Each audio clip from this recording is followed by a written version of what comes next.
Hi, for my individual presentation, I would like to help a Ayurvedic massage medicine company based in India start a chain in Colombia, enjoy the benefits of the free market in Colombia, the tourism that would coincide and also be customer base for this chain of treatments.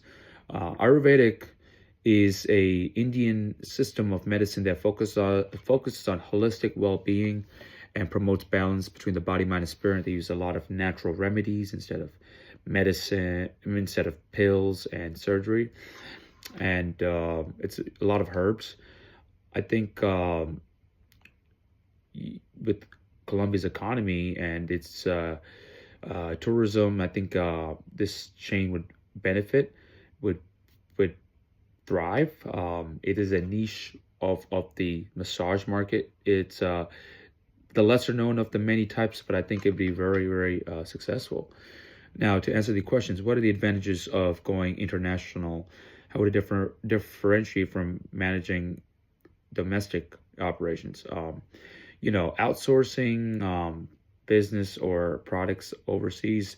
A lot of companies can benefit doing that with the low cost communication networks, with setting up customer support globally, low cost transportation, shipping companies that makes shipping products easier, reduced cultural distances in converging consumer taste. All right, second question, what is globalization and what drives it? How could it impact domestic competitive situation of the economy? Globalization is the blending of separate regional and national markets into the global marketplace. Tastes and preferences of consumers in various nations are converging to some global normalization. This creates a demand for those consumer preferences on a global scale. Globalization may increase productivity. It may improve the quality or functionality of a product to compete more effectively. Okay, some firms are finding home markets under attack also in from foreign competitors, which makes the local competition very difficult. So globalization can benefit them, finding markets overseas that are much more less competitive. All right, see how explain how a foreign location can differ from the domestic environment in terms of political, economical, legal systems. Use the example project to illustrate. Okay, so when we talk about political, um, legal, economical, these factors matter for the attractiveness of a company to do business in another country. Um, like a democratic country with more property rights and limited corruption would appear as more attractive to do business than in a country where it's more collective, socialist, where rules and religion regulate the business.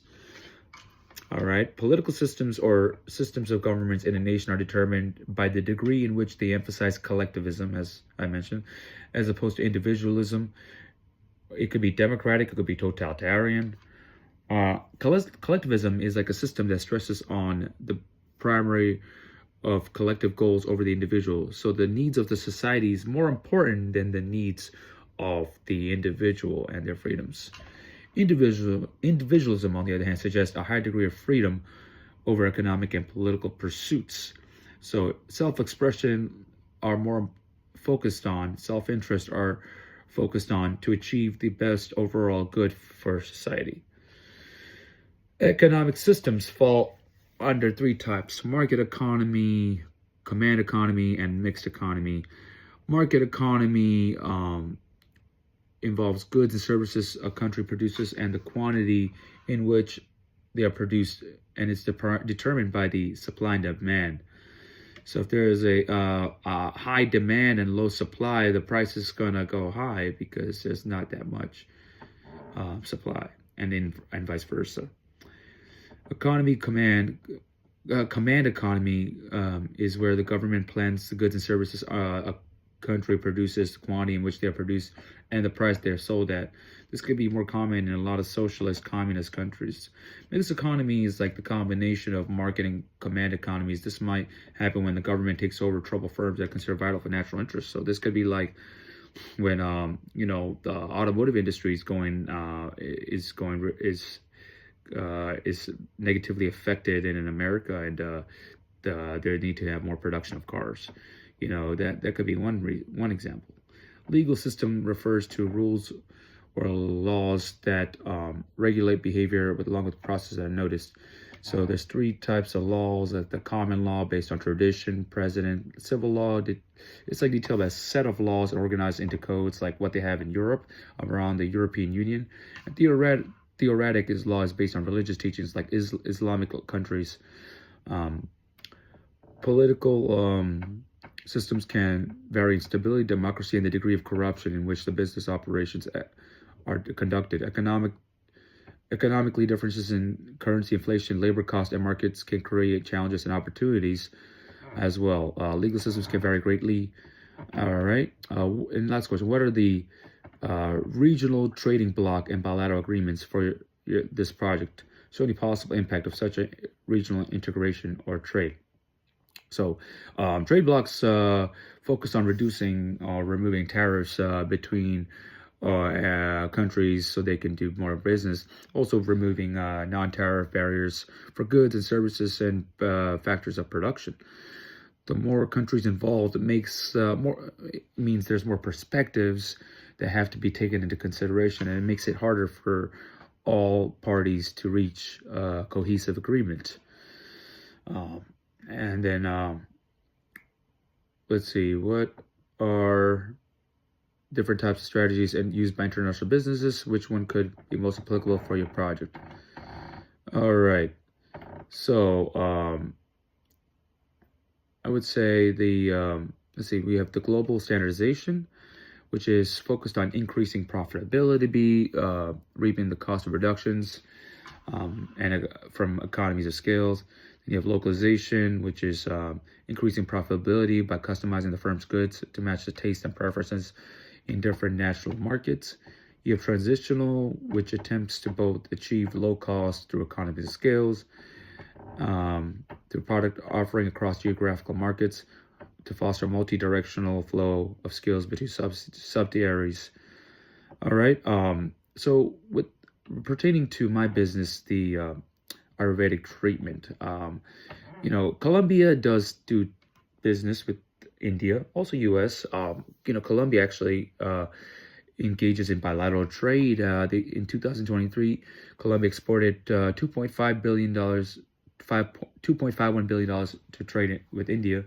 The main exports being crude petroleum, gold, and coke. India has a lot of spices, and I think the influence of yoga and Ayurvedic and natural holistic remedies is also becoming very, very popular in Colombia, and it would thrive and profit. I think using the strategy of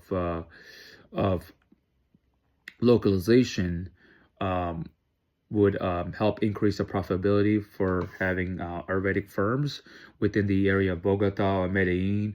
You customize it based on the class of working people, the tourism that goes into these regions, the major cities, providing packages that would benefit tourists, as well as pricing it differently for tourists and then the locals who might make less because the Colombian peso, the Colombian dollar currency is depreciating actually more now than ever because of the tariffs that are being implemented by the Trump administration. But I think making different price tier systems based on the consumers would help. So localization, okay. What are the regional trading blocks? So there's not much trading block between India and Colombia. I think they would benefit. Obviously lowering the tariffs significantly because India, their currency isn't that great either. So that would benefit both of them.